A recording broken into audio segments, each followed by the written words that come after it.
Le bêta est un indicateur mathématique nous informant s'il y a un lien entre une action ou un portefeuille et un indice. Par exemple, est-ce qu'à chaque fois que le CAC 40, représentant le marché français, augmente, le titre Air Liquide augmente? Et est-ce qu'à chaque fois que le CAC 40 baisse, Air Liquide baisse?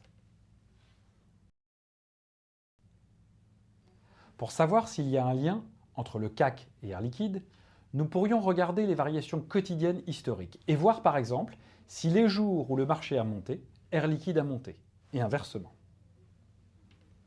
Regardons les données quotidiennes sur l'année dernière et représentons-les sur un graphe avec en abscisse les variations quotidiennes du marché et en ordonnée celles de notre titre.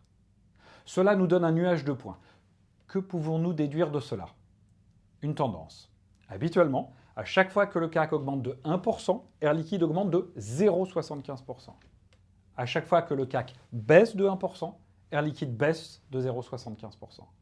On dira donc que le bêta d'Air Liquide est de 0,75. Le bêta est la pente de ma droite, ce qu'on appelle une droite de régression. Par ailleurs, le bêta d'un fonds ou d'une action se définit mathématiquement comme le rapport de la covariance de la rentabilité implicite de l'action avec celle du marché et de la variance de la rentabilité implicite du marché. Dans notre exemple, il était facile de voir qu'il y avait un lien entre l'action et l'indice, puisque tous les points étaient proches de la droite. Prenons maintenant l'exemple d'Alcatel-Lucent et du CAC. Nous remarquons qu'il n'y a pas de lien évident entre les deux. Cela veut dire qu'il faut vérifier la force du bêta.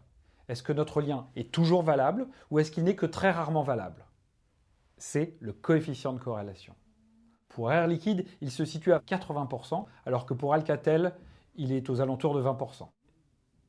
Comment exprimer cela de manière plus littéraire? Un coefficient de corrélation de 80% et un bêta de 0,75 s'expriment de la manière suivante. 80% des variations de l'action sont explicables par les variations du marché. C'est le risque systématique. Et l'action atténue les variations du marché de 0,75. Le bêta est donc un indicateur de risque relatif. Si l'évolution du marché est à la baisse, l'action sera susceptible de baisser moins que le marché, s'il est inférieur à 1, comme dans notre exemple, et plus que le marché s'il est supérieur à 1. Comment cela peut être utilisé pour de la gestion de portefeuille? Si vous pensez que le marché va baisser, il faudrait constituer un portefeuille avec un bêta inférieur à 1 afin de réduire l'impact de la baisse. Inversement, si vous pensez que le marché va monter, en ayant un portefeuille avec un bêta supérieur à 1, vous bénéficierez de manière plus importante de la hausse du marché. L'autre chose importante à voir sur notre graphique, c'est que lorsque le marché ne fluctue pas, nous remarquons que la droite passe au-dessus de 0. Cela veut donc dire que quand le marché ne fluctue pas, l'action fait quand même une variation positive. Cela veut dire que l'action crée plus de richesse que le marché.